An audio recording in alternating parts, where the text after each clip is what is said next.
두 번째 발표는요. 조선대학교 일본어과에 계시는 이상혁 선생님께서 2000년대 한일 SF의 패러디 혹은 데이터베이스 문학 연구라는 주제를 가지고 말씀해 주시겠습니다. 큰 박수로 발표를 청하도록 하겠습니다. 네, 소개 감사드립니다. 먼저 이런 기회를 주신 인문학연구소 측에 감사의 말씀을 전하면서 아직 부족한 지점이 많지만 제가 2000년대 한일 SF 문학, 저는 일본 SF 문학을 좀 더 전공으로 하고 있습니다만 비교 문학적인 관점에서 한국과 일본의 SF 문학에서 나타나는 특성의 차이라는 지점을 발표하도록 하겠습니다. 아직 약간 좀 정리가 미진한 부분도 있습니다만 제가 평소에 갖고 있는 관심사라고 해야 될까요? 주제라고 해야 될까요? SF 문학이라는 문학을 통해 일본, 그러니까 2000년대 일본의 사회, 일본에서 제로년대라고도 부르는데요. 이 일본 2000년대 이후에 일본의 어떤 사회적 특징과 그것과 또 약간 양상이 다른 한국 SF 텍스트에서 나타나는 특성, 이 두 가지를 비교하도록 하겠습니다. 부제로서는 이토게이 가쿠, 토비 히로타카, 하사이 사토시, 박서련, 김보영 등의 작가들을 등장시켰는데요. 조금 이 작가들을 좀 횡단하면서 좀 이야기가 될 것 같습니다. 그리고 참 이번 학기부터 제가 이제 소속을 좀 옮기게 돼서 여기선 조선대학교 일본학과라는 소속으로 적어놓고 발표를 하도록 하겠습니다. 먼저 연구 배경과 문제 제기인데요. 최근에는 대중들에게도 이 SF 문학이 한국에서도 엄청나게 많이 수용이 되고 인기를 얻고 있고요. 일본 같은 경우는 사실 1960년대 이후로 장르 문학, 미스테리 문학도 그렇고 SF 문학도 그렇고 이 장르 문학이 상당한 인기를 얻었었습니다. 다만 이제 1990년대가 넘어오면서 2000년대 초중반까지는 소위 이 SF 문학의 겨울기라고 해서 약간 인기가 쇠퇴하면서 대중적인 관심도 줄어들고 좀 획기적인 작품들도 나타나지 않는 약간 침체기 혹은 쇠퇴기를 겪습니다. 근데 제가 여기 오늘 강연에서 좀 다룰 이 이토 게이카쿠의 등장 이후로 많은 연구자들 혹은 일본의 대표적인 SF 잡지인 SF 매거진에서도 이토 케이카쿠가 등장한 이후로 이 일본 SF의 겨울기가 끝나게 되었다, 종료하게 되었다, 다시 부흥기로 섰다라는 평가를 내리고 있습니다. 이게 2000년대 후반, 2010년 전후한 시점인데요. 이때부터 다시 일본의 SF 문학 혹은 장르 문학들이 다시 한번 더 인기를 얻게 되고 한국 같은 경우도 2010년대에 들어오면 방금 전에도 말씀드렸습니다만 사실 상대적으로 한국은 장르 문학에 대한 인기가 부족했었습니다만 2010년대에 들어서는 혹은 2020년대 전후한 시점에서는 상당한 인기를 얻는 장르가 되고 있습니다. 그에 따라서 연구도 많이 일어나고 있다고 해야 되나? 연구도 많이 행해지고 있습니다만 특히 한국의 연구 같은 경우에는 제가 생각할 때 좀 아쉬운 지점이 약간 내용적인 측면에 맞춰져 있는 것이 아닌가라는 생각이 듭니다. 물론 굉장히 다 뛰어난 연구이고요. 여기서 잠깐 그러니까 언급을 한 연남경 선생님, 진설아 선생님, 허윤 선생님 같은 분들이 페미니즘이라든지 경계의 해체, 포스트 휴먼적 윤리 같은 지점들을 이야기하는 그런 내용적 측면을 사색적으로 비판을 하는 지점들은 굉장히 경청할 만한 지점인 것 같습니다. 다만 저는 이 내용이라는 측면은 형식과 분리될 수 없는 지점이 있는 것이 아닌가라는 생각이 들고 한국의 연구가 좀 내용적인 측면 혹은 사상적인 측면에 너무 몰입을 하면서 그 사상, 그 관점을 표현해내는 어떤 형식적인 지점들을 좀 소홀히 하는 것이 아닌가라는 생각이 듭니다. 좀 여담일 수도 있는데 예를 들면 토마스 라마르라는 학자에 의하면 아니메 머신이라는 책을 적은 저자인데요. 애니메이션 연구에서는 유명한 분이십니다. 이제 그분 같은 경우도 애니메이션, 서브컬처를 연구함에 있어서 그 내용적인 측면, 스토리적인 측면을 접근하는 것도 굉장히 중요하고 그것을 통해 어떤 그 시대의 특성이라든지 인식론이라든지 이런 거를 접근하는 것은 뭐 굉장히 유효한 방법이다. 다만 거기에 너무 몰입하다 보면 애니메이션이란 새로운 미디어가 갖는 기술적인 측면, 물리적인 측면, 물질성이라고 하죠. 물질적인 측면들을 놓치는 지점이 나타날 수 있다. 하지만 이 물질적인 지점 혹은 기술이라는 테크놀로지라는 지점은 단순히 이 손에 만져지는 물질만으로 끝나는 것이 아니라 그 물질성으로부터 다시 우리의 인식이라든지 관점에 대한 변화가 야기될 수 있다는 점에서 이 양자를 놓치지 않아야 된다라는 식의 이야기를 합니다. 아니메머신은 그래서 이 일본 애니메이션, 아니메라고 하죠, 줄여서. 그 아니메라는 새로운 테크놀로지가 어떤 기술적 기반으로 어떤 물질성을 통해 새로운 시각적 영역을 보여주는가, 그걸 통해 어떤 인식 변화가 일어나는가를 선구적으로 찾는 연구라고 생각을 합니다. 저도 그런 인식, 문제의식을 기반으로 내용적인 측면, 물론 굉장히 중요합니다만 이 형식적인 측면, 이 장르 문학, SF 문학에서 등장하는 새로운 형식의 측면이 어떻게 내용과 연결되면서 시대적인 문제의식 혹은 시대적인 관점, 시대적인 욕망 같은 것을 드러내고 있는가라는 점을 좀 함께 살펴볼 필요가 있지 않나라는 생각을 하고 있습니다. 이게 제가 갖고 있는 문제 제기이고요. 조금만 여기에 대해서 얘기하면 제 세대에서는 엄청난 영향을 줬던 가라타니 고진, 저도 굉장히 존경하는 비평가이자 사상가인데요. 일본 근대문학의 기원이라는 책, 워낙 유명해서 인문학을 연구하시는 분들은 다 알 거라고 생각을 합니다만, 그 책에서 가라타니 고진이 말하는 가장 핵심적인 질문은 앞서서도 이 개화기에 대한 이야기가 좀 나왔습니다만, 이 개화기 메이지 유신이라는 일본이 봉건적인 에도 시대를 끝내고 그 이후에 근대라는 지점으로 들어올 때 문학이라는 형식을 통해 어떻게 서양의 근대적인 관점들을 수용할 것인가에 대한 문제라고도 볼 수 있습니다. 때문에 이 책에서 언급하는 가라타니 고지는 첫 챕터가 풍경의 발견이고요. 두 번째 챕터가 내면의 발견입니다. 보이지 않던 외부가 보이는 것은 왜 그렇게 되는 건가? 홋카이도라는 원시림이 발견되는 거. 이전에도 존재했던 홋카이도입니다만 원시림입니다만 왜 쿠니키타 돋보라는 이 근대 시기에 와서 원시림이 새롭게 발견되는가?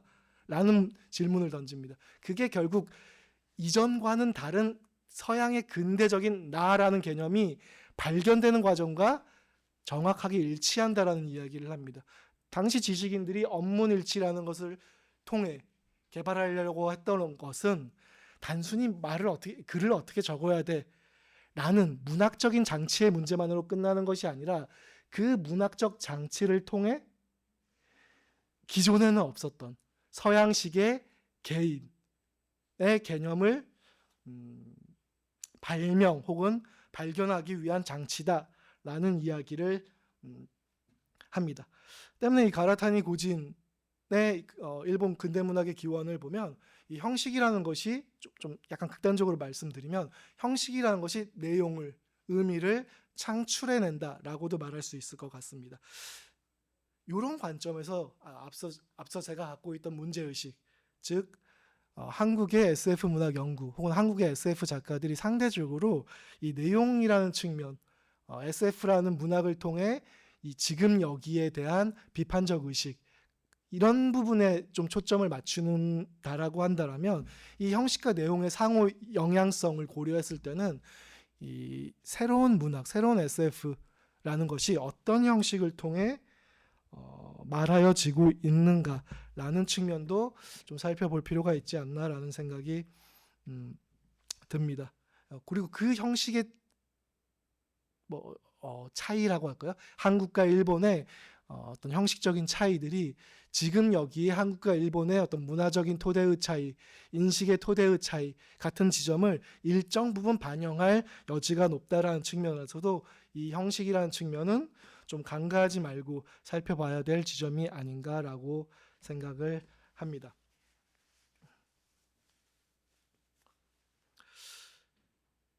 여기서 이제 형식이라고 제가 말씀을 드렸었는데 여기서 약간 더 좀 세부적으로 들어간 저의 관심사는 이 허구성, 픽션성이라고 하는 것을 어떻게 볼 것인가라는 지점입니다. 여기 약간 사실은 여기 허구와 픽션의 문제라고 제가 언급을 했습니다만 이건 사실 제가 이 발표 혹은 이걸 토대로 한 논문에서의 좀 잠정적인 결론과도 연결이 됩니다. 즉 허구를 어떻게 수용하고 있는가.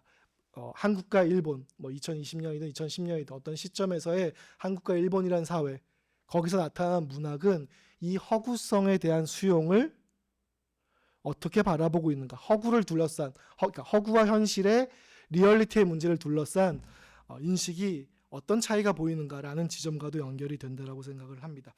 여기서 뭐 사이토 타마키의 뭐 전투미 소녀의 정신 분석이라는 책이 유명한데요. 그 책에서는 옆에 전투미 소녀 현상이라고 나타나는데요. 일본의 전투미 소녀라고 하는 것이 서양의 싸우는 여성들과는 조금 다른 이미지를 갖고 있다라는 얘기를 합니다. 즉 서양의 싸우는 여성들은 뭐라고 해야 될까요? 굉장한 근육질의 강인한 여성, 아마조네스와 같은 모습으로 그려진다라고 한다라면 일본의 전투미 소녀는 제가 뭐 이미지는 따로 안 갖고 왔습니다만 상당히 어린 소녀의 모습에 여리여리하면서도 섹슈얼리티한 지점을 동시에 갖고 있는 이중적인 모습으로 그려집니다. 사이토 타마키는 뭐 정신분석 학자이자 뭐 락강 이론을 굉장히 좋아하는 그러니까 의사이자 연구자이기도 한데요. 이분이 그 서양의 오타쿠들한테 이메일을 보내면서 이 일본의 전투미 소녀는 상당히 다르지 않니? 그러니까 너희가 일반적으로 소비하는 싸우는 여성과 라고 얘기했을 때 거의 대부분이 동의를 합니다. 그러면서 자기들은 그러니까 일본 서브컬처의 오타쿠인 자신들은 이 일본적인 전투 미소녀라는 환상을 굉장히 좋아한다라고 이야기를 합니다. 여기서 나타나는 결론이, 그러니까 사이토 타마키의 결론이 이 섹슈얼리티를 둘러싼 혹은 전투 미소녀라는 허구의 캐릭터, 거기 뭐 섹슈얼리티가 당연히 반영되어 있겠죠. 이 허구성을 그러니까 허구성에 대한 수용의 범위가 일본과 서양은 다른 것이 아닌가라는 명제를 이끌어냅니다. 때문에 일본 같은 경우에는 밑에 캬라라는 말도 나옵니다만 뭐 어느 사회나 일정 부분의 캐릭터를 연기하는 사회적으로 요구하는 역할을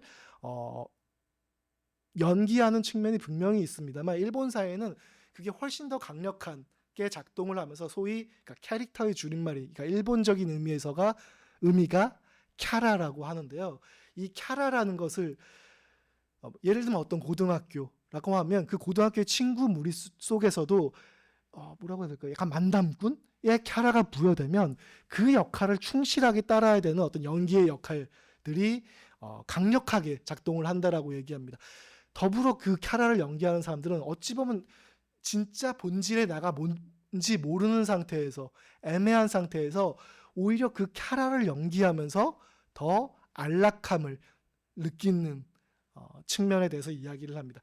이 캬라에 대한 일본의 이 안락함을 느끼는 일본의 수용 자세라고 할까요?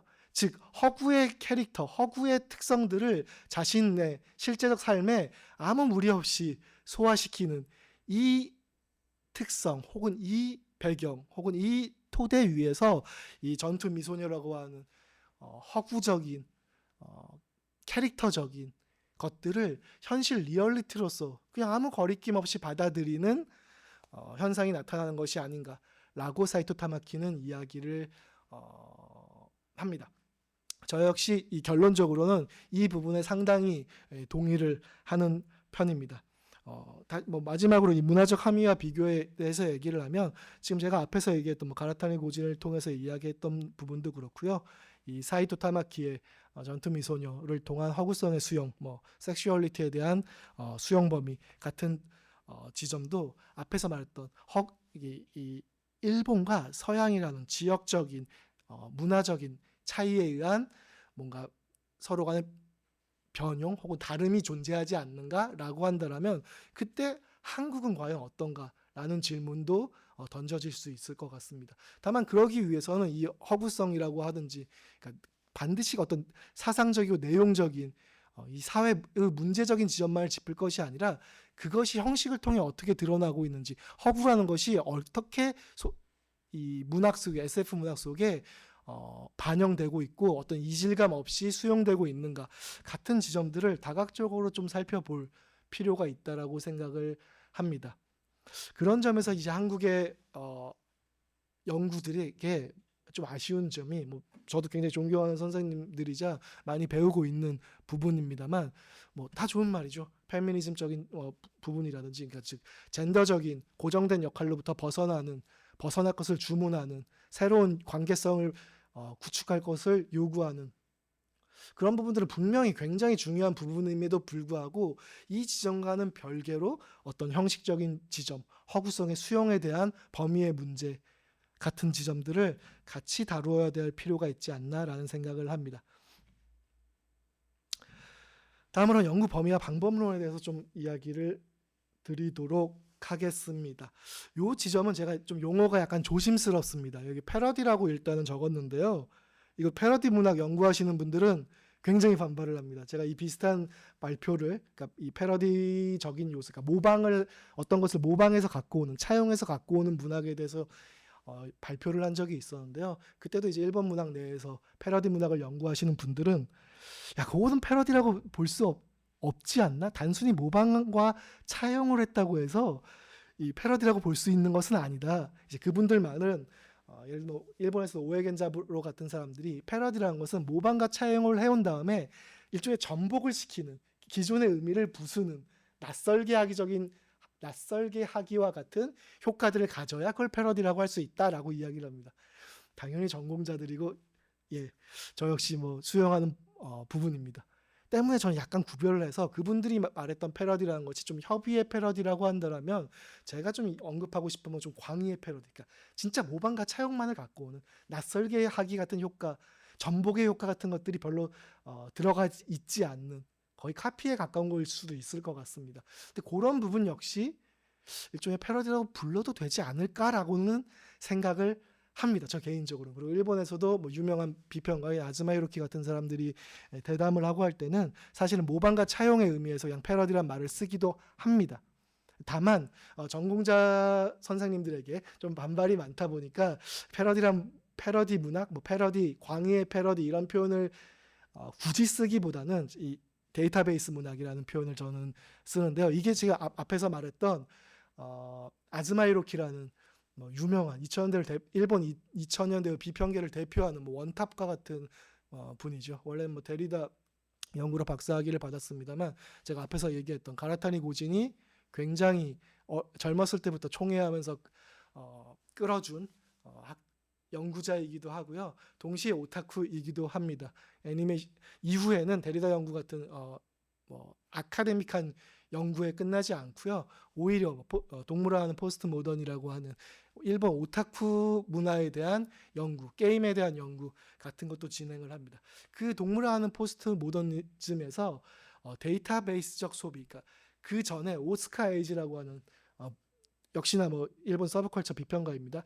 이야기 소비론이라는 논의를 전개하는데요. 그러니까 이 대중문화 텍스트에서 이야기가 가진 힘이라는 것에 초점을 맞춰서 전개한 것이 이야기 소비론이라고 한다면, 이 동물화하는 포스트 모던에서 아즈마 히로키가 얘기하는 데이터베이스적 소비론이라는 것은 이 이야기 소비, 즉 이야기가 중심이 된 소비가 이제는 없다라고 보기보다 한물 같다라고 해야 되나? 그 힘을 많이 상실했다. 예전에는 그 이야기의 힘이 굉장히 중요했더라면 지금은 이야기의 힘도 중요합니다만 상당 부분 상대적으로 그 힘이 줄어든 대신에 다른 힘이 등장을 한다고 하는 거죠.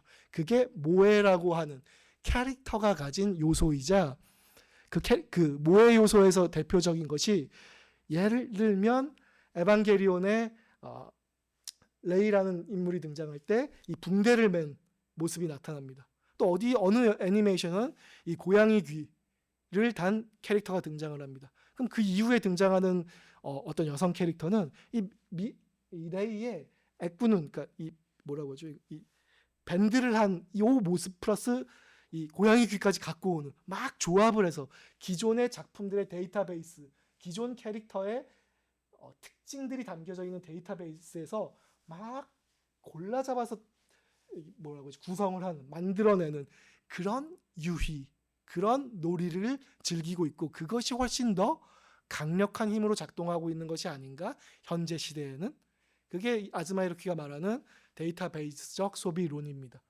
근데 그거를 저는 약간 차용을 해서 제가 패러디 문학이란 말을 함부로 쓸 수 없다라고 한다라면 지금 일본 SF 문학에서 많이 등장하는 것은 모방과 차용, 즉 데이터베이스, 고양이 귀와 이 안대 같은 것들을 막 갖고 오는, 붕대를 또 막 갖고 오는 이 요소들을 갖고 오는 것처럼 기존 작품들에 있던 어떤 특징적인 요소들을 막 모방과 차용을 해오는, 그리고 그것을 조합해서 만들어내는 그런 특징들이 굉장히 강화되고 있는 것이 아닌가라는 생각을 합니다. 아즈마 히로키는 그런 특징들이, 즉 이야기라고 하는 하나의 거대한 이야기, 거대 서사죠. 이야기라고 하는 것이 점점 쇠락을 하면서 그것을 메우는 다른 힘으로서의 파편화된 것들의 조합, 데이터베이스로부터 데이터들의 조합이라고 하는 이런 서브컬처 혹은 문학에서 나타나는 이 특징의 차이가 이 시대의 차이, 즉 포스트 모던이라고 하는 흐름 속에서 하나의 거대 세사가 해체되어가는, 그리고 그걸 메우는 다른 방식의 힘들이 등장을 하는 그 시대적인 실존 조건, 그 시대적인 토대를 보여주고 있는 것이 아닌가라고 아즈마 히로키는 이야기를 하고 있습니다. 그래서 요 밑에 한일 비교의 분석 필요성은 앞에서도 이야기를 했습니다만 이런 지점들을 각 한국과 일본의 SF 문학을 살펴보면서 좀 이 공통점과 차이점들을 발견한다라면 문화적인 차이, 한일 간의 어떤 차이를 좀 볼 수 있지 않을까라는 문제의식과 방법론으로 접근을 해보고자 합니다. 그 첫 번째 작가로 이제 좀 들어가도록 하겠습니다. 이토 케이카쿠라는 작가인데요. 저도 굉장히 좋아하는 작가이자 안타깝게도 짧은 작가 생활을 끝내고 장편은 3편밖에 남기지 못했습니다. 그리고 이제 투병 생활을 하다가 돌아가신 분인데요. 요 이토 케이카쿠, 그래서 잠깐 이 일본을 대표하는 SF 매거진으로 좀 돌아가서 이야기하면 요 이토 케이카쿠의 서거라고 해야 하나, 사후, 죽은 이후에 이토 케이카쿠 이후라는 특집으로 2번이나, 한 번도 아니고 2번이나 이토 케이카쿠의 특집을 다루기도 했습니다. 그런 정도로 2010년대를 전후한 시점에서 혹은 2010년대를 넘어간 이 후속 세대, 후속의 SF 문학에 많은 영향을 끼친 작가로 평가를 받고 있습니다. 요 이토 케이카쿠의 어떤 문학적 특징을 좀 정리하자면 언어, 문자, 문학에 대한 형식 실험을 한다고 말할 수 있을 것 같습니다. 기본적으로 아까 2개의 장편밖에 남기지 않았다고 했는데요. 그게 하나가 학살기관이라는 작품이고요. 2번째 작품이 이제 하모니, 투병 생활 중에 적었던 하모니라는 작품이 있습니다. 그 다음에 이제 죽은 자의 제국이라는 또 작품이 나오긴 했습니다만 이건 이토 케이카쿠가 적은 게 아니고요. 이토 케이카쿠는 프롤로그만 남기고 설정집 정도만 남겼는데 그의 친구이자 동료, 그리고 일본의 가장 권위에 있는 문학상이죠. 아쿠타카상을 수상한 엔조도라는 동료가 이토 케이카쿠의 사후에 그걸 받아서 이어서 쓴 작품으로 죽은 자의 제국이라는 작품이 있습니다. 그 외에 게임 좋아하시는 분들은 잘 아실 만한 메탈 기어 솔리드의 소설판을 적기도 했습니다만 이 역시도 오리지널 작품은 아니라는 점에서 제외를 하면 오리지널 장편은 2편밖에 남기지 않았습니다. 이 2편 모두, 그러니까 학살기관과 하모니, 이 2편 모두에서 말이 갖고 있는 힘을 굉장히 강조합니다. 학살기관 같은 경우에는 거의 첫 부분부터 이제 어머니가 돌아가신 어머니의 환상이 나타나는데요. 그때 너는 언어 성애자구나, 언어에 완전 집착하는구나 라는 이야기를 하기도 합니다.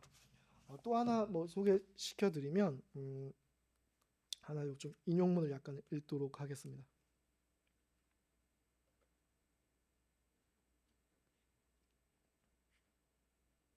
요거 나중에 읽도록 할게요. 이토 케이카쿠의 인용문은 좀 다음 뒷부분에서 좀 더 읽도록 하겠습니다.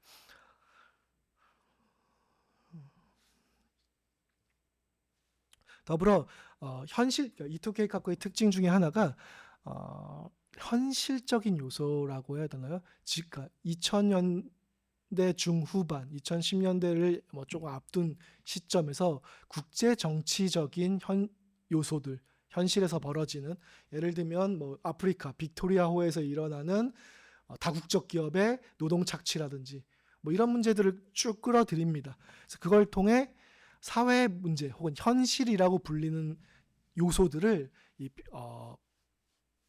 SF 문학 속에, 픽션 속에 끌어들이는 특징들을 보이고 있고, 이런 지점들은 후속 세대가 그 SF 매거진에서 특집으로 다루어졌던 후속 세대의 어떤 대담회 같은 거에서 본인 역시 이토 케이카쿠가 SF에서 지금 여기에 현실적인 사건들, 현실적인 요소들을 막 끌어들이는, 뭐 정치적 사건이라든지 이런 걸 약간 변주해서 끌어들이는 방식에 영향을 많이 받았다. SF라는 것이 그냥 미래의 지금 여기에 약간 좀 떨어져 있는 무엇이 아니라 현실적인 사건들을 갖고 온 속에서 전개되는 픽션으로 간주할 수 있다. 뭐 이런 이야기들을 하면서 영향을 많이 받았다라는 이야기를 합니다. 요 밑에 약간 인용 부분도 나옵니다만 다시 말씀을 드리면 의식적인 것은 아니었지만 확실히 나는 말을 좋아했다. 말이 가진 힘을 좋아했다. 말이 사람을 변화시키는 것이 기분 나쁘고 재미있어서 어쩔 줄 몰랐다. 말에 의해 분노하는 사람, 말에 의해 울음을 터뜨리는 사람, 말이 인간의 감정과 행동을 좌우하고 때로는 지배까지 해버린 것이 흥미진진했다 라고 기술하면서 말이 가진 힘에 대해서 언급을 합니다. 하나는 그래서 이토 케이카쿠의 특징이 아까 현실적인 요소들을 많이 끌어들인다. 오른쪽 편에 있는 사회 문화적 구성에 대한 인식이라고 표현한 부분인데요. 그리고 왼쪽 편에 있는 이 언어, 문자 혹은 픽션이 가진 가능성, 힘에 대해서 모색을 한다. 그리고 타자와의 접촉, 자신이 그러니까 낯설고 기괴한 무언가를 끌어들여서 그것과 접촉하는 지점들을 만들어낸다. 그리고 샤피아 워프 이론이라든지 아니면 뭐 카프카라든지 이런 지식인들 혹은 그 이론들을 적극적으로 이 소설 속에 적용을 하면서 일종의 하이컬처적인 특징, 그리고 애니메이션에서 등장하는 어떤 캐릭터의 이름 같은 것들을 막 차용해서 갖고 오면서 로우컬처적인 측면 두 가지가 같이 조화를 이루고 있다라는 측면도 이야기를 할 수 있을 것 같습니다.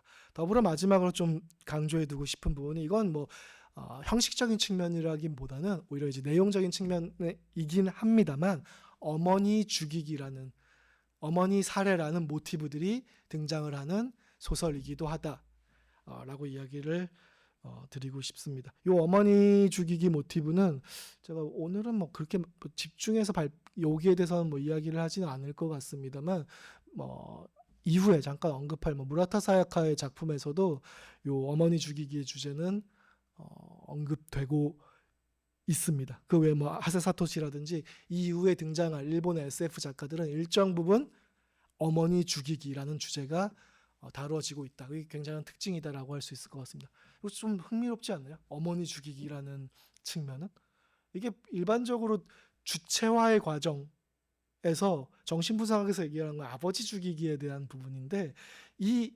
2010년대를 전후한 시점들 혹은 그 이후에 2010년대의 소설들에 보면 어머니 죽이기라는 소재가 많이 등장을 합니다. 이것도 사실은 뭐 1980년대에도 일본에서는 어머니 죽이기, 뭐 하기오 모토 같은 만화가들, 뭐 24년 구미라고 불리는데요. 그런 만화가들을 중심으로 어머니 죽이기라는 모티브가 등장을 하긴 합니다. 근데 그건 의미가 좀 달라요. 그때 어머니 죽이기는 어머니 용서하기 혹은 어머니 구하기라는 의미, 즉 뭐 보통은 딸의 입장인데요. 딸과 어머니가 동일시가 되고 있으면서 이 기존 남성 중심 사회에서 억압당하던 어머니를 죽인다는 것은 이 어머니를 구출해내는 이야기이기도 합니다. 이게 1980년대 뭐 등장을 했던 24년 구미로 대표되는 어머니 죽이기라고 한다라면 이 2000년대 이후에 등장하는 어머니 죽이기는 더 이상 어머니 구하기의 의미는 띄지 않는다는 좀 특징이 있습니다. 이 부분도 제가 좀 관련해서 논문화를 시키고 하는 부분이 있습니다만 오늘 주제랑은 조금은 거리가 있길래 요건 요 정도에서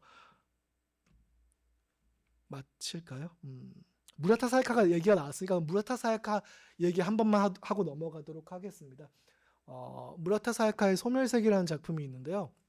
일본에서 뭐 크레이지 사야카라고 불리는 굉장히 좀 엽기적인 어떻게 보면 기분 나쁜 그런 소설들을 좀 적어냅니다. 뭐 의도적인 거죠.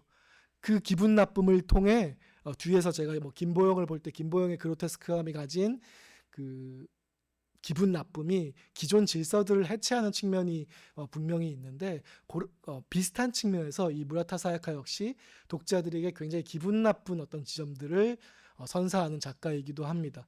예를 들면 살인 출산 같은 작품에서는 임신해 있는 여성을 이렇게 살해하는 이야기가 나오면서 이런 거 이렇게 얘기해도 될까요? 네, 그 임신한 상태에서 한 명만을 죽이는 것이 아니라 그 배 안에 있는 어린 아이까지 같이 죽인다는 거에서 묘한 광기 어린 쾌감을 막 느끼는 장면들이 기술되곤 합니다. 근데 그 광기 어림 혹은 기분 나쁨이 일종의 기존 의미의 체제를 해체하는 의미로 쓰이고 있는데요. 이 사람의 소멸 세계를 보면 그러니까 어머니로 상징되는 붉은 세계로라고 표현이 되는데요. 어머니의 붉은 정원이라고. 이 어머니의 세계로부터 나를 억압하는 이 세계로부터 끊임없이 탈출을 하려고 하는 주인공이 등장을 합니다. 아마네라는 주인공인데요. 여자 주인공입니다. 그러니까 딸이죠. 이 딸이 뭐 중간 내용을 좀 차치하고 결론만 이야기를 하면 마지막 도달하는 지점은 실험적 인공 도시로 가서 그 도시에서 소위 아이라고 불리는 코도모, 그러니까 아이 혹은 뭐 소년, 뭐 이렇게 아기 뭐 이렇게 불리는 존재와 섹스를 하는 장면이 그려집니다. 사실 그 실험 도시에서 아이는 모두의 아이, 그러니까 부모만이 키운 이 아이를 키우는 것이 아니라 그 도시에 그 실험 도시에 사는 모든 어른은 모든 아이에 대한 부모로서의 역할을 갖고 있는 그런 공간입니다. 근데 그 공간에 대한 전복으로서 그 순수한 아이와 성적인 관계를 맺는 장면이 그려집니다. 그리고 마지막 장면에서 어머니를 감금시키고 사육을 합니다. 그 어린 그 코도모와 어린아이와 성적 관계를 맺는 그 순간에요. 옆방에선 감금된 어머니가 울부짖는 소리가 들리는데요. 그 지점 잠깐만 좀 읽어드리면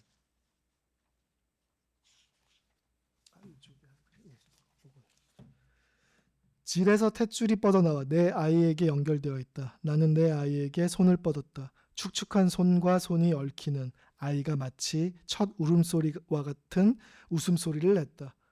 옆방에서 또다시 커다란 신음소리가 들린다. 이게 어머니 감금한 어머니에게서 들리는 소리입니다. 저것이 인간이 동물이던 시절의 울음소리였으리라. 그리움을 느끼며 그 소리에 귀를 기울인다. 네 발로 교미를 하던 시절 우리는 저렇게 울음소리를 냈을 것이다. 인간의 울음소리는 끝없이 울려 퍼진다.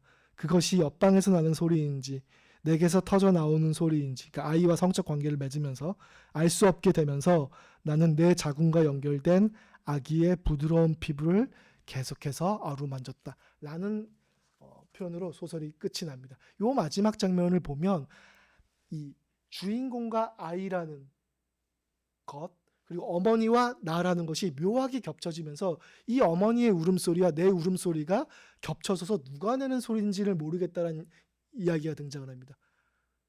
또 동시에 본인은 어머니의 이 굴레로부터 끊임없이 벗어나려고 했는데 어머니가 속박을 하는 거죠.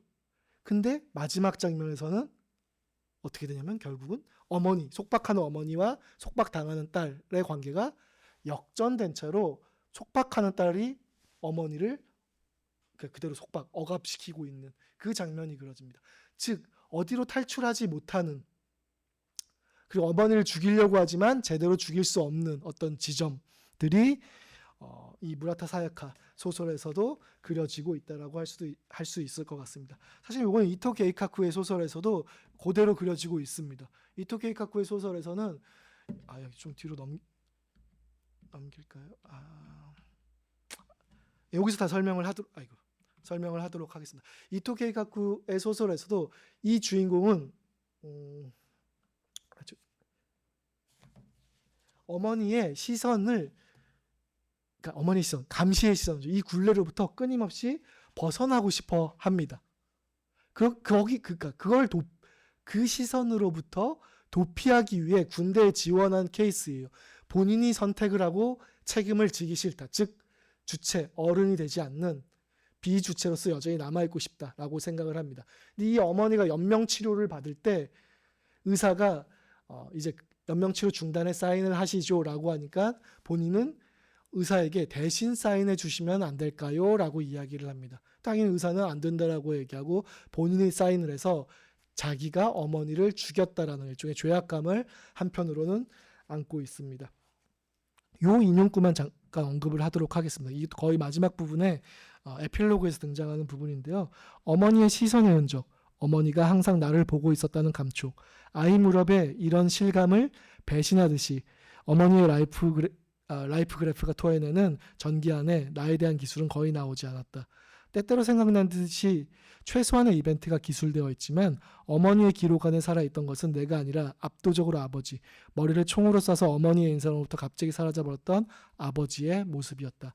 어머니는 나를 보고 있지 않았다. 좀 생략하고 그렇지만 하고 나는 혼란스러운 머리로 자신의 과거를 되돌아보려고 한다. 그 기척, 그 어깨에 느껴지고 있던 시선은 진짜였을 터이다. 부엌으로부터 복도와 세면대로 이어지는 약간의 틈새, 딱 거기라는 절묘한 각도의 저편에 있는 어머니와 눈이 마주쳤을 때 등줄기에 흘렀던 차가운 감촉을 나는 지금까지 생생하게 기억해낼 수 있다. 그러나 그 시선이 애정이었다고 증명해줄 기록은 소프트웨어가 토해는 어머니의 이야기 그 어디에도 남아있지 않았다. 그러면 그 시선은 대체 뭐였던 것일까? 여기서 말하지만 이 시선으로부터 탈출을 하려고 하는 한편 그 시선이 애정이었다는 증명이라는 표현을 쓰면서 어머니의 애정을 사실은 또 한편으로는 갈구하고 있다라고도 볼 수 있을 것 같습니다. 요 과정에서 어머니 죽이기라고 하는 조금은 기존의 아버지 죽이기와는 조금 다른 어떤 측면이 나타나는 것 역시 요 2010년대를 전후한 일본 SF 문학을 볼 때 중요한 요소이지 않을까 생각을 합니다. 요거 약간 뒷부분 약간 좀 끌어들여서 이야기를 하면 한국의 박서령 같은 작가들이 또 요 소위 말하는 데이터베이스적 문학, 모방과 차용을 통한 문학을 많이 행하는데요. 이 박서련의 폐월 초선전 같은 문학 작품을 보면 아버지 죽이기 이야기가 등장을 합니다. 끊임없이 아버지, 그러니까 양 아버지인 왕윤, 그러니까 초선의 양 아버지죠. 삼국지에 등장하는 요 왕윤에 대한 사랑 같은 것들이 그려지고요.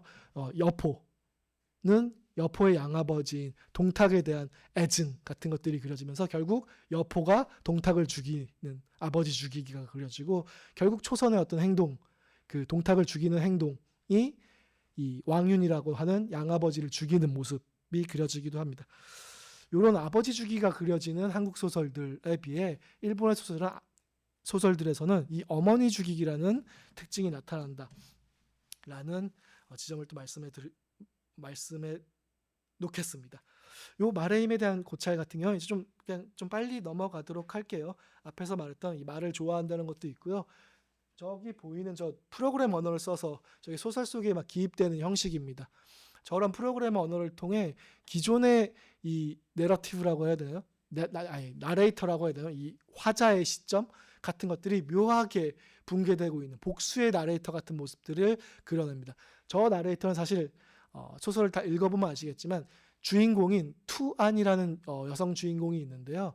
이 주인공이 인간입니다. 근데 요 기계어를 쓰는 시점에서는 일종의 포스트 휴먼, 인간 너머의 그 다음 존재로 그걸 진화라고 해야 되나요? 그 다음 단계로 넘어간 상태입니다. 자의식 같은 것들이 사라진 상태예요. 그 상태의 투안이 기술되는 영역은 저는 프로그램 언어로 기술을 합니다. 이런 똑같은 투한 역시 시점에 따라 이 분리를 하면서 미래의 어떤 사건 이후에 이제 포스트 휴먼이 되는 이 투한의 복수의 시점을 같이 갖고 오면서 인간의 투한, 나레이터의 관점과 충돌을 시키는 그런 형식들을 사용하고 있습니다. 여기 내용도 사실은 좀 흥미로운 측면이 있죠. 아이가 어른이 되면 언어가 된다. 어른이 사자가 되면 거품이 된다. 아이의 몸은 어른이 될 때까지 언어가 되어서는 안 된다. 어른이 죽으면 거품이 될 때까지 분해되지 않으면 안 된다. 이 두 가지의 차이는 그러니까 부정서술로 똑같은 내용을 하나는 부정서술로 서술한다는 겁니다. 이건 뭐 사실 뭐 좀 뻔한 이야기이긴 하죠. 현대 사상에서 많이 언급되는 부분이기도 합니다. A는 B다라는 정의가 가진 폭력성.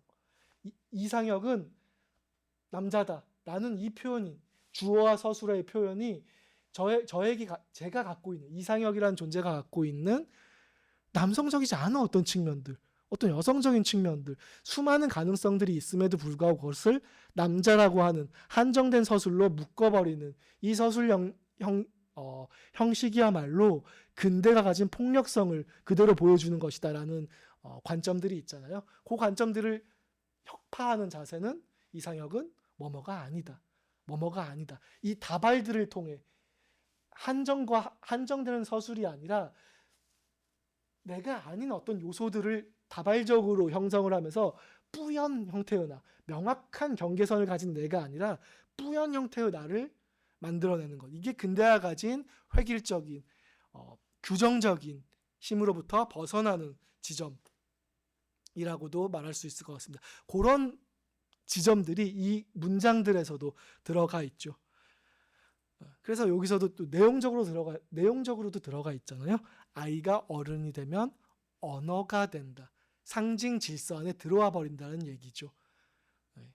그래서 아이의 몸은 어른이 될 때까지 이게 언어가 되어서는 안 된다. 이런 식으로 바꿔서 이야기를 하기도 합니다.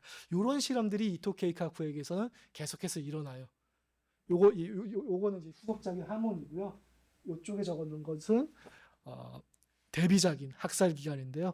요 말의 힘, 픽션의 힘, 허구의 힘이라는 것을 강조하는 이 사람이 후속작에 오면 이제 본격적으로 아예 소설 속에 이 문장, 형식들을 변형시키면서 이 말이 가진 힘들에 대해서, 픽션이 가진 힘들에 대해서 이야기를 하고 있다라고 생각을 해도 될 것 같습니다.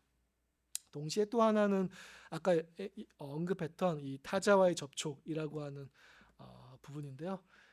이 학살기간 같은 작품들에서도 끊임없이 자신이 죽인 존재들, 그러니까 괴물과 같이 막 이렇게 온몸이 이렇게 파괴된 자기가 죽인 아이들부터 시작해서 여성들, 남성들 이런 사람들이 등장을 하는 장면들이 있어요. 굉장히 좀 기괴하고 기분 나쁜 장면인데요. 그런 타자들과의 접촉들이 끊임없이 이 문학 소설 속에서 그려지고 있는 점도 특징이라고 할 수도 있습니다. 그러니까 한편으로는 이 픽션의 가능성, 그러니까 문자가 가진, 말이 가진, 픽션이 가진 힘을 이 앞에서 말한 이런 것들을 통해 보여주고 있다라고 한다면 또 하나의 가능성, 즉 또 하나의 이 억압적 힘으로부터 탈출할 수 있는 가능성으로 이 체계 내에 있지 않는, 우리가 더럽다라고 얘기하는, 깨끗하다, 더럽다라는 이분법적 구조에서 그 너머에 있는, 우리가 나쁘다라고 생각을 하는, 우리가 관심을 두지 않았던 그 타자들, 이해할 수 없는 존재들이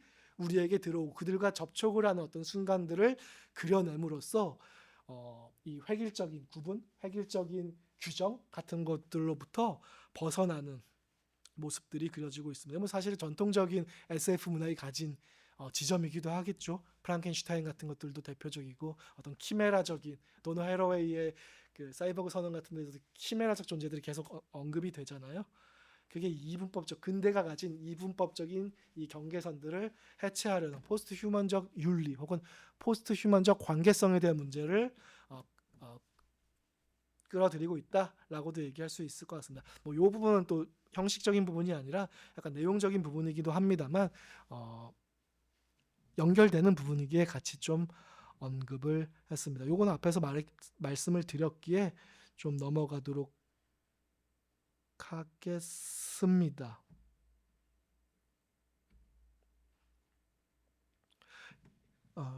어머니에 대해서도 사실은 뭐 언급을 했었죠. 뭐 때문에 좀 넘어가도록 하겠습니다.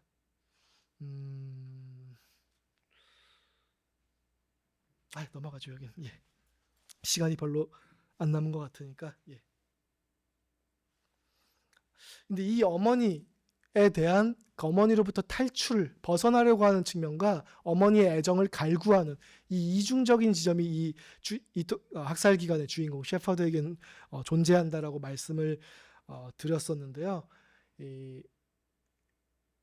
한편으로는 이 어머니의 애정에 대한 갈구, 어머니와의 동일시라고 할 수 있는 동일시의 욕망이라고 부를 수 있을 것 같은데요. 이게 충족되지 않습니다. 당연히. 이 충족되지 않은 것은 어디로 가는가? 대리보충의 지점들을 찾습니다. 이게 이 소설 속에 등장하는 루치아라고 하는 존재입니다. 요 루치아라는 인물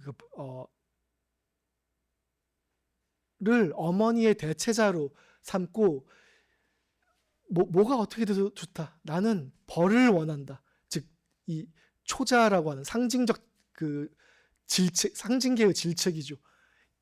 나는 그런 벌을 원한다.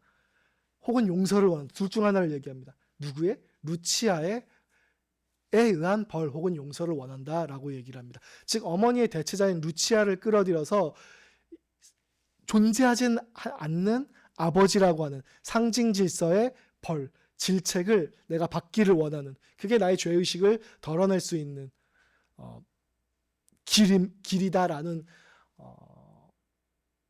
관점을 보여주고 있습니다만, 요거 역시 이 소설 내에서는 실패를 합니다. 어찌 보면 당연한 결론이기도 한데요. 본인이 요 어머니적 존재를 획득하고 극복하는 것이 아니라 자신의 부대 동료원에 의해 요 루치아라는 존재도 저격당해서 살해당하는 것을 통해 요 셰퍼드라는 인물은 소위 락강정 신문에서 말하는 전능한 어머니라고 하는 이 상상계적 동일시 단계를 벗어날 수 있는 계기를 상실하게 되는 지점들이 보여집니다. 그리고 결말에서 이 미국을 파괴하는 어떤 지점을 그려내고 있는데요. 그 파괴의 지점이, 그 결론의 지점이 나를 억압하던 것으로부터 벗어나는 주체화의 과정으로 낙관적으로 그려지는 것이 아니라 누가 봐도 굉장히 암울한 자본주의에 종속된 끊임없이 적자 생존이라고 하나요? 만인의 투쟁의 상태처럼 그려지면서 끝이 납니다. 이런 결말들을 봤을 때는 앞에서 언급했던 무라타 사야카와 비슷하게 어떤 어머니의 굴레, 억압으로부터의 탈출이 성공적으로 그려지지 못하는, 그렇다고 해서 어머니와의 상상적 동일시도 제대로 충족되지 못하는 어떤 애매한 단계들이 이 소설들에서는 반복적으로 그려집니다. 하나만 더 예를 들면, 이건 뭐 여기서 자료가 없으니까 그냥 언급만 할 텐데요. 오시미 슈조라는 와세다 대학을 나온 만화가가 있는데요. 그 사람의 피의 흔적이라는 작품을 보면 그 작품 내에서도 끊임없이 어머니에 대한 탈출을 희망하는 동시에 어머니에 대한 사랑을 끊임없이 갈구합니다. 그걸 너무나 잘 그려낸 만화인데요. 그 작품에서도 충족되지 않는, 이 이중성 쪽에서 충족되지 않는 어머니의 위치를 대신할 대리 보충의 대상으로서 후키이시라는 연애의 대상이 그려집니다. 근데 이 연애의 대상은 어느 순간 어머니와 똑같은 모습을 보여요. 자신한테 나 버리지 않을 거지? 라는 강요의 목소리를 내면서 무서운 표정으로 그려집니다. 처음으로 딱 그 후키이시가 무서운 표정으로 그려지는 장면인데요.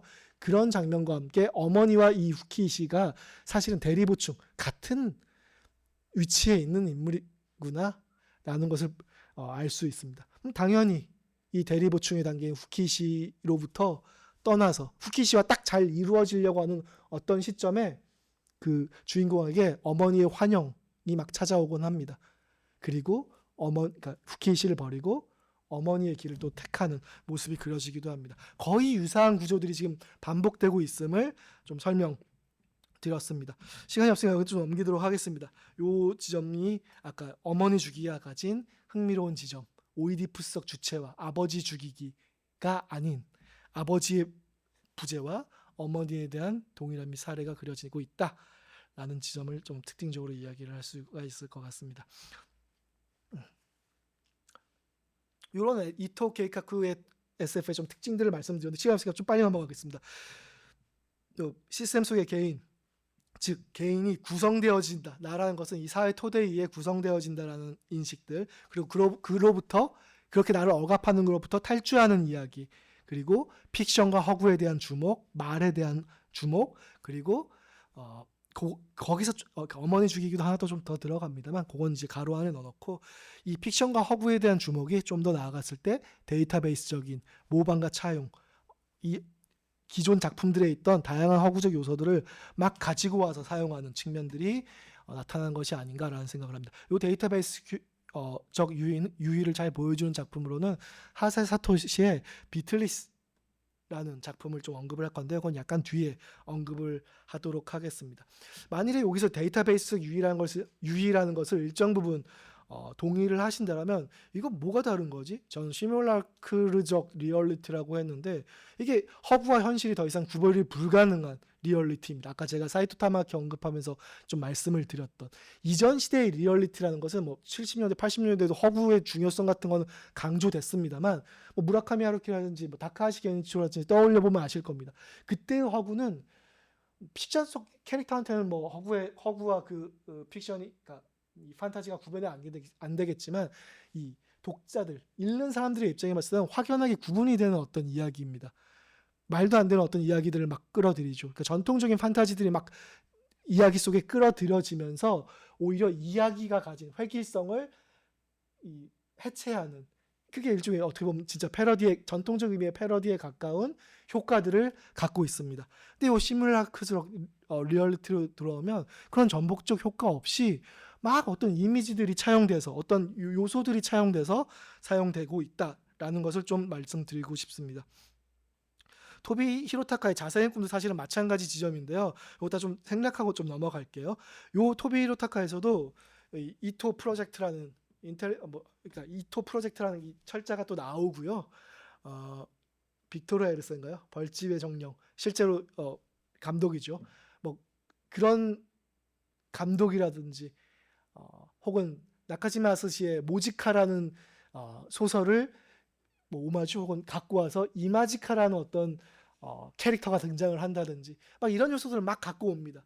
혹은 이 주인공인 마미야 준도가 이 자살하는 장면은 마치 미시마 유키오가 이 자살을 하고 있는 장면과 상당히 겹쳐지는 식으로 그려지고 있습니다. 이런 식으로 많은 요소들이 막 차용되고 있다. 그 특징을 보여준다. 더불어 이 자생의 꿈 역시 뭐 제가 다른 기회 논문으로 적었었습니다만 구성되어지는 나라는 것은 고유한 것이 아니라 이 사회적 토대에 의해 만들어지는 거다라는 한쪽의 힘과 그렇지 않아 나는 고유해라는 이 이율배반적인 힘들의 충돌을 어떻게 해결할 것인가를 소설에서 좀 그리고 있는 거기도 합니다. 그리고 있습니다. 주제적으로. 더불어 마지막 장면에서 남자 주인공과 여주인공, 그러니까 마미야 준도와 앨리스 왕이라는 두 주인공이 이 가상 세계 내에서 서로 이렇게 손을 맞잡고 있는 지점에서는 일종의 보이즈믹 거리라고 하는 지극히 작은 세계, 그러니까 소녀와 소년의 나와 너의 지극히 작은 세계라는 세카이계적 특징을 보여주기도 한다라고 볼 수 있을 것 같습니다. 더불어 이제 한나렌 같은 거 잠깐 언급을 드리면 이 미아에게 건네는 권총, 미아라는 것은 이토 케이카쿠의 하모니에서의 주인공격인 캐릭터의 이름이 미아하입니다. 그래서 굉장히 유사한 이름이죠. 그래서 이 미아하라는 이토 케이카쿠 하모니 주인공 중 한 명을 떠올리게 만들고요. 그 소설의 마지막 장면에서도 권총이 굉장히 중요한 소재로 등장을 하는데 여기서는 제목에서부터 이 미아에게 건네는 권총이라고 해서 권총이라는 거 역시 따오고 있습니다. 이런 것을 볼 때는 일종의 모방과 차용 혹은 오마주라고 볼 수 있는 지점인 것 같습니다. 뭐 또 하나의 형식적인 특징은 반전 끊임없이 반전을 계속한다는 지점도 있는데요. 이 지점은 좀 생략을 하고 좀 넘어가면 이토 케이카쿠와 간단한 비교만 말씀드리면, 이토 케이카쿠는 아까 한 편에서 현실을 끌어들이면서 사회적인 문제 지점에 대해 이야기를 좀 하는 편이었다라고 한다면, 한나라엔종에 가면 별로 그런 이야기가 거의 그려지지 않습니다. 사회 구조적인 문제는, 사회 비판적인 시점 같은 경우는 거의 사라집니다. 그냥 SF 내에서 일종의 라이트 노벨, 청춘 소설적인 요소들이 그려지고 있습니다. 뭐 소설은 재밌습니다만 사회적 요소들이 상당히 제거된 측면을 볼 수 있다라고 얘기할 수 있을 것 같습니다. 그래서 여기서 약간 도식적으로 이토 케이카쿠, 사회 문제에 관심을 갖는 작가, 요건 뭐 이후에 미야우치 유스케 같은 사람들도 약간 비슷한 류입니다. 현실의 9.11이라는 사건을 끌어들여서 현실적인 것과 사회 비판적인 요소들을 많이 말하는 작가들이 한편으로 있는가 하면, 토비히로 타카는 이토 케이카쿠와 선배이긴 합니다만 본인이 그 요 자상의 꿈을 적을 때 이토 케이카쿠 영향을 받았다고 얘기를 하는데, 요 작품 같은 경우를 보면 한편으로는 세카이계적 특징이 약간씩 엿보이는 지점, 혹은 구성되는 나 그리고 구성하는 나라는 두 가지 지점을 충돌시키면서 이 주체에 대한 문제를 던진다는 점에서는 또 약간 요 한나렌과 이토 케이카쿠의 한 중간 정도에 있는 것이 아닌가라는 생각이 들고요. 한나렌의 하세 사토시로 가면 이제 사회 구조적인, 비판적인, 크리티컬한 지점들은 많이 사라진 채 그냥 개인적인 측면에서의 청춘 로맨스물로 SF가 사용되면서 그려지는 측면이 엿보입니다. 이거 좀 또 넘어가도록 할게요.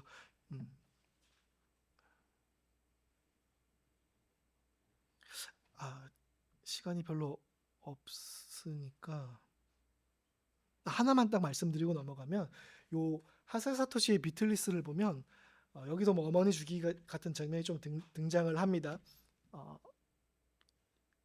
뭐 등장을 합니다만, 요 하세 사토시의 비틀리스의 특징은 한편으로는 형태에 대한 집착을 나타낸다는 겁니다. 즉 형태가 같다라면 로봇이건 인간이건 같지 않아라는 주제가 어느 정도 던져져요.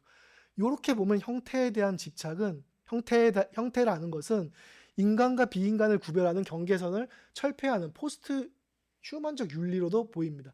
동시에 나는 그 여주인공인 레이시아라는 휴머노이드거든요.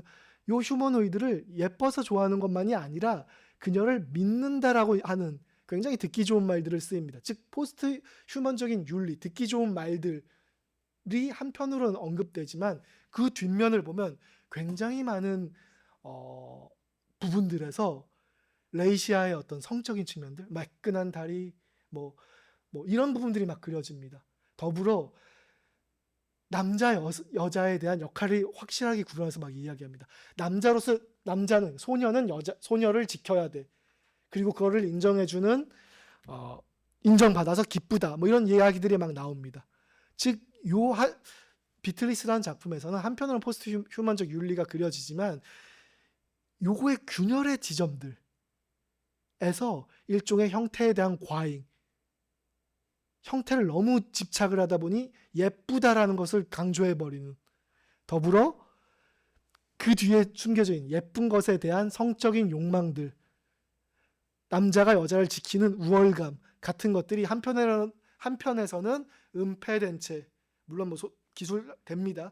더 강력하게 작동하는 것은 믿는다 혹은 형태를 넘어선 사랑, 초월한 사랑이라는 아름다운 말이 그려지고 있습니다. 뭐 지적이 말하는 전형적인 그러니까 아름다운 말을 통해 초자와, 그러니까 금기라는 것을 은폐시킨 채로 넘어가는 이야기라고도 볼 수 있을 것 같습니다. 그래서 뭐 욕망과 은폐의 균열이라고 적었는데요. 요건 좀 넘어가도록 하고 박서련으로 좀 넘어가도록 하겠습니다. 시간이 없으니까 요건 그냥 진짜 간단하게 좀 말하고 넘어가도록 하겠습니다. 박서련은 거의 한국의 SF 작가에서 중에서는 가장 그 데이터베이스적인 문학, 막 차용을 해오는, 여기서도 프로젝트 V라는 태권 V라는 것을 차용해서 이야기를 합니다. 더불어 뒤에 보면 요 마법소녀 은퇴합니다라는 작품에서는 마법소녀라는 것을 끌어들여서 이야기를 하고요. 요 폐월초선전 같은 경우에서도 초선이라는 삼국지의 캐릭터를 가지고 와서 이야기를 합니다. 근데 요 박서련 작품의 특징은 요 데이터베이스적인 모방과 차용들이 많이 일어나는 것에 비해 실제의 초점들은 일종의 현실, 신자유주의 하에 개인 생존이라든지 이런 지점들에 대해서 비판을 하기 위한 소재로서 뭐 태권브이라든지 뭐 초선이라든지 마법소녀라든지 이런 것들을 많이 끌어들이고 있는 것 같습니다. 특히 뭐 마법소녀 은퇴합니다 같은 경우에는 요 무라타 사이카의 마르노우치 마법소녀 미라클리나와의 좀 비교 같은 것도 제가 논문을 적기는 했었습니다만 요 마법소녀 될래라고 했을 때 이 카드 리볼빙 빚이 있던 사람이 신용카드 받을 수 있나요? 라는 얘기를 물어보면서 마법소녀가 되는 이야기이기도 합니다. 그러니까 끊임없이 현실의 어떤 조건들이 상기되는 환기되는 소설로 그려지고 있는 것이 약간 한국 SF 문학의 좀 특징이기도 한 것 같다라고 말할 수 있을 것 같습니다. 초선전도 마찬가지이고요. 이것도 좀 넘어가도록 하겠습니다. 김보영 같은 경우에 사실은 이 데이터베이스적인 모방과 차용이 많이 일어나는가 하면 좀 그렇다고는 볼 수 없습니다만 한국 2000년대 초반부터 한국 SF를 대표하는 작가라는 점에서 비교군으로서 같이 다루어질 필요는 있을 것 같고요. 아까 이토 계곡과 말 혹은 픽션, 신화 같은 것들의 힘을 강조했다면 김보영 역시 어떤 창조 신화라든지 성경이죠. 로봇 사머치, 로봇의 창조 신화죠. 뭐 이런 것들을 갖고 오면서 신화를 전복시키는 이야기들을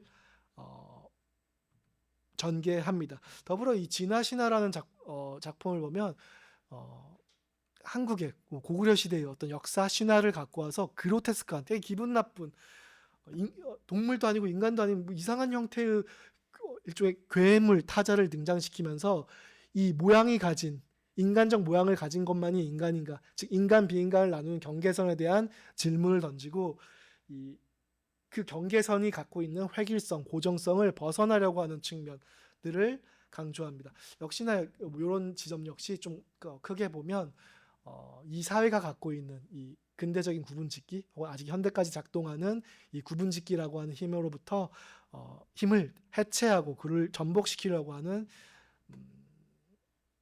것이라고 볼 수 있을 것 같습니다. 그래서 결론적으로 말하면 뭐 이런 한일 SF의 특징은 뭐 세카이계적 특징을 일본은 보이고 뭐 형식에 대한 관심이 있고 뭐 개인 중심, 뭐 시뮬라크라적 리얼리티, 어머니 죽이기 뭐 이런 것들이 등장하는 반면 한국은 이제 현실 비판을 비판하기 위한 것으로 많이 사용되고요. 한편으로는 뭐 그로테스크한 지점들 같은 것들도 뭐 이용이 되고 있다. 근데 형식에 대한 관심이 좀 부족한 지점은 좀 아쉽다라고 이야기를 할 수 있을 것 같습니다. 좀 발표가 길어졌는데요. 죄송하다는 말씀드리며 여기서 마치도록 하겠습니다. 감사합니다. 예, 감사합니다. 아주 열정적으로 강의를 해주셔가지고요. 들으면서 계속 아쉬웠던 게 한 적어도 3번, 뭐 넉넉하게는 한 6번 정도 이 주제로 강좌를 열어서 좀 더 자세하게, 그다음에 아까 작품도 이렇게 소개해 주시고 작품 중에 이 본문도 소개해 주시고 하셨는데 그런 것들도 이렇게 좀 더 풍부하게 접하면서 그러면서 이 관련된 말씀을 들으면 좀 송구한 말씀이지만 선생님께서 정말 힘들게 연구하신 그 정화를 쏙쏙 이렇게 속된 표현으로 빼먹을 수 있지 않을까 그런 생각마저도 들었습니다. 너무 그 시간 제한 때문에 이게 말씀을 더 듣고 싶은데 못 들은 게 너무 아쉽기도 한데요. 말씀을 들으면서 SF 이 문학에 대해서 기존에 제가 갖고 있었던 생각이 매우 좁았구나 뭐 그런 생각도 들었습니다. 쭉 말씀해 주시는 과정에서 전통적으로 그 뭐 현실, 그러니까 사실과 허구의 관계, 그 다음에 근대와 근대의 해체라는 그런 굉장히 중요하고도 광범위한 문제들. 그 다음에 이제 우리나라 작가 쪽에 와가지고는 굉장히 많이 고민이 되고 많은 그러한 지적 탐색의 대상이 되고 있는 이른바 AI 시대의 AI와 윤리라는 것과 아주 밀접하게 연관되어 있는 휴머노이드와 인간의 문제, 이러한 것까지 진짜 많은 중요한 우리 사회 21세기 이 디지털 대전환이 일어나는 우리 사회의 이 실상 또 현실을 이렇게 통찰할 수 있는 많은 근거들이 이 SF 소설을 통해 가지고 탐구될 수 있고 또 그런 것들을 통해서 각자의 사유를 진척시켜 나갈 수 있는 어떤 원천이 될 수 있다라는 그런 판단이 들었습니다. 그런 점에서 저는 개인적으로 이게 사육을 챙기는 그런 자리는 아닌데 굉장히 흥미롭고 굉장히 의미 있는 그런 발표가 아니었는가 생각이 됩니다. 혹시 좌중에서 질문 하실 선생님 계신가요? 그러면 제가 이제 그 한 두 가지 정도만 그렇게 좀 질문을 드리도록 하겠습니다. 하나는 좀 제가 잘 이해를 못하는 부분이어서 그럴지 모르겠는데 이 데이터베이스적 문학이라는 것과 아까 저는 선생님께서 그 설명을 해주실 때 그러니까 언뜻 든 용어가 몽타주 같은 그런 기법이었거든요. 그래서 물론 이제 몽타주는 영화나 사진, 뭐 회화 같은 데서 주로 이제 활용을 하는 수법이지만 우리나라 이제 그 근현대 비평에서도 소설이나 시를 얘기하면서 몽타주 수법으로 이렇게 이제 풀이해내시고 그런 시도들이 있었거든요. 그러니까 그런 점에서 본다라면 이 몽타주라는 것도 충분히 이렇게 비추어 볼 수 있는 하나의 기법이 아닌가. 그래서 그렇다고 봤을 때 이 데이터베이스적 문학과 몽타주 사이에 어떤 각고 다름이 있는가. 이게 조금 궁금해졌고요. 지금 중국은 SF 소설의 전성기라고 불릴 정도로 뭐 헐리우드에서도 영화됐고 넷플릭스에서 서비스가 됐던 삼체의 작가인 그 리우츠 신이라든지 뭐 한송이라든지 뭐 하오징팡 같은 이런 사람들이 뭐 중국 SF계의 3대 천왕이니 뭐 이런 식으로 해서 굉장히 유행을 하고 있고 제가 듣기로 독일 문학 연구하시는 선생님 말씀이 독일에서 근자에 중국의 이 SF 소설을 번역한 게 아주 선풍적인 인기를 끌고 있다. 그런 얘기도 들었습니다. 그런데 한편으로는 어떤 또 평가가 나오냐면 중국이 이렇게 사상적인 이념적인 면에서 이렇게 압제를 좀 그러니까 타이트하게 하다 보니까 현실 비판을 못 하다 보니까 일종의 SF를 통해서 그런 현실 비판이라는 것에서 이렇게 탈출구를 삼는다. 그러니까 이런 식의 평가의 저변에 깔려 있는 게 중국의 SF 같은 경우는 현실 비판하고 무관하다. 그러니까 이제 중국의 당정이 이 SF 소설이 유행을 해도 그걸 이제 규제를 안 한다. 이제 이런 식의 평가인데 그 점에서 지금 선생님 말씀해 주신 한일의 SF하고 좀 이렇게 많은 차이가 있는 것 같은데 제가 궁금했던 점은 그렇게 현실 비판을 안 하고도 SF로서의 장점이 있을 수 있는가, 그런 게 발휘될 수 있는가, 이제 그런 지점이거든요. 그래서 혹시 선생님 그 말씀해 주실 수 있으면 저 개인적으로도 많은 공부가 될 것 같습니다. 질문만 들어도 많은 공부가 된 것 같습니다. 예. 굉장히 흥미롭고 중요한 질문이라고 생각을 하는데요. 후자부터 제가 답변할 수 있는 내에서 답변을 한다면 그 중국에서 그 SF가 일종의 사상 검증을 통한 탈출구처럼 쓰이고 있다라는 거는 제가 많이 생각해 본 적은 없습니다만 굉장히 앞으로 조금 더 확장시킨다면 그런 쪽 중국이라는 또 동아시아의 다른 국가에서의 SF도 좀 더 살펴보고 싶다라는 생각은 한편으론 듭니다. 근데 이 일본에서 나타나는 특징은 사상 검증이나 국가의 권력과는 상관없이 어떻게 보면 그건 자본의 힘일 수도 있을 것 같고요. 예, 자본이 가진 속성상 상품을 만드는 어떤 측면, 지금 일본 애니메이션 같은 서브컬처에서도 사실은 거의 유사한 포맷에 약간씩만 바뀌어진 애니메이션을 양산형 애니메이션이라고 막 부르거든요. 근데 그런 것들이 막 나오고 있는 지점은 일정 부분 자본주의 그리고 자본주의 속의 소비자 이런 측면과도 관계가 있을 것 같다라는 생각은 듭니다.